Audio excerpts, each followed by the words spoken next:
What is called love? The lust of property and love.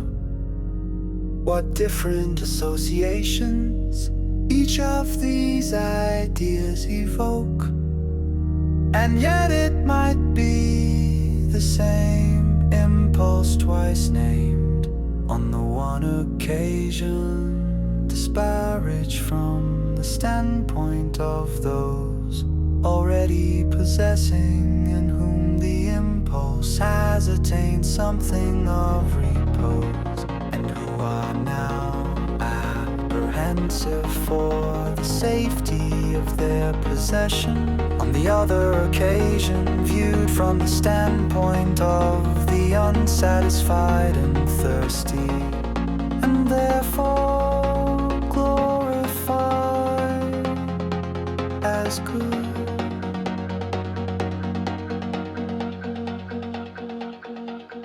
Our love of our neighbor, is it not a striving after new property? And similarly our love of knowledge, of truth, and in general all the striving after novelty. We gradually become satiated with the old, the securely possessed, and again stretch out our hand. Even the finest landscape in which we live for 3 months is no longer certain of our love, and any kind of more distant coast excites our covetousness. The possession for the most part becomes smaller through possessing. Our pleasure in ourselves seeks to maintain itself by always transforming something new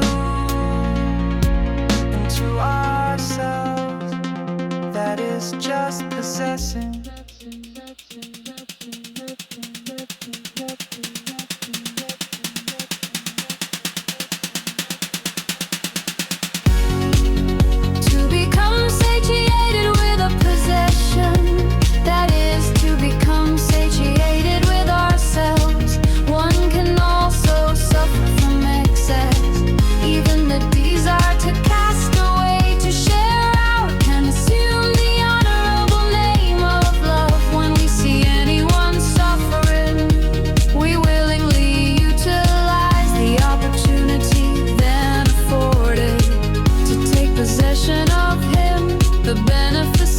Sympathetic man, for example, there's this.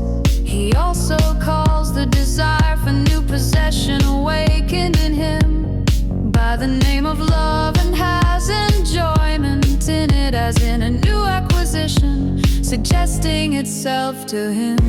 The love of the sexes, however, betrays itself most plainly as the striving after possession. The lover wants the unconditioned sole possession of the person longed for by him. He wants just as absolute power over her soul as over her body. He wants to be loved solely, and to dwell and rule in the other soul is what is highest and most to be desired.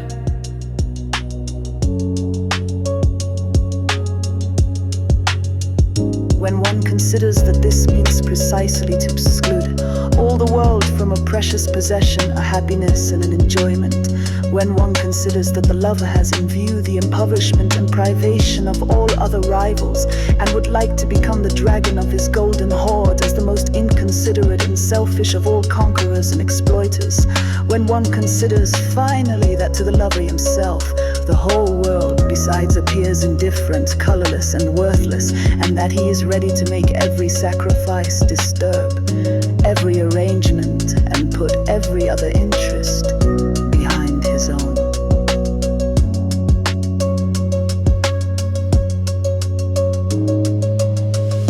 One is verily surprised that this ferocious lust of property and injustice of sexual love should have been glorified and deified to such an extent at all times, yet that out of this love, the conception of love as the antithesis of egoism should have been derived, when it is perhaps precisely the most unqualified expression of egoism. Here, evidently, the non-possessors and desires have determined the usage of language. There were, of course, always too many of them. Those who have been favored with much possession and satiety have, to be sure, dropped a word now and then about the raging demon, as for instance, the most lovable and most beloved of all the Athenians, Sophocles. But Eros always laughed at such revilers. They were always his greatest favorites. There is, of course, here and there on this terrestrial sphere, a kind of sequel to love in which that covetous longing of two persons for one another has yielded to a new desire, and covetousness to a common, higher thirst for a superior ideal standing above them. But who knows this love?